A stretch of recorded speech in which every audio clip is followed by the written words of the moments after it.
স্বাধীনতা দিবস উপলক্ষে কবিতা আবৃত্তি অনুষ্ঠানে উপস্থিত বিচারক এবং উপস্থিত সকল সুধীজন সবাইকে জানাই আদাব, নমস্কার ও আন্তরিক শুভেচ্ছা।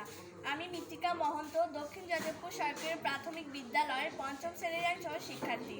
আমি এখন রুদ্র মোহাম্মদ শহীদুল্লাহর লেখা একটি কবিতা আবৃত্তি করব। কবিতাটির নাম বাতাসে লাশের গন্ধ। আজও আমি বাতাসে লাশের গন্ধ পাই, আজও আমি মাটিতে মৃত্যুর নগ্ন নৃত্য দেখি, ধর্ষিতার কাতর চিৎকার শুনি আজও আমি তন্দ্রার ভেতরে।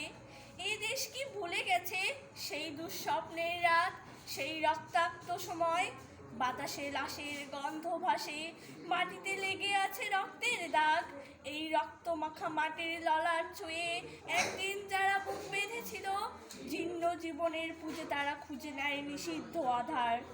আজ তারা আলোহীন খাঁচা ভালোবাসে, জেগে থাকে রাত্রির গুহায়। এ যেন নষ্ট জন্মের লজ্জায় আড়ষ্ট কুমারী জননী। স্বাধীনতা এ কি তবে নষ্ট জন্ম, এ কি তবে পিতাহীন জননীর লজ্জার ফসল? জাতির পতাকা আজ খামছে ধরেছে সেই পুরনো শকুন। বাতাসে লাশের গন্ধ, নিয়ন আলোয় তবু নর্তগিরি দেখে দোলে মাংসের তুফান। মাটিতে রক্তের দাগ, চালের গুদামে তবু জমা হয় অনাহারী মানুষের হার।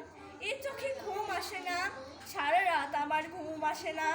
তন্দ্রার ভেতরে আমি শুনি ধর্ষিতার করুণ চিৎকার। নদীতে পানার মতো ভেসে থাকা মানুষের লাশ, মুন্ডহীন বালিকার কুকুরে খাওয়া বিভৎস শরীর ভেসে ওঠে চোখের ভেতরে। আমি ঘুমাতে পারি না, আমি ঘুমাতে পারি না। রক্তের কাফনে মোড়া কুকুরে খেয়েছে দাঁড়ে, শকুনে খেয়েছে দাঁড়ে। সে আমার ভাই, সে আমার মা, সে আমার প্রিয়তম পিতা। স্বাধীনতা সে আমার স্বজন হারিয়ে পাওয়া একমাত্র স্বজন। স্বাধীনতা সে আমার প্রিয় মানুষের রক্তে কেনা অমূল্য ফসল।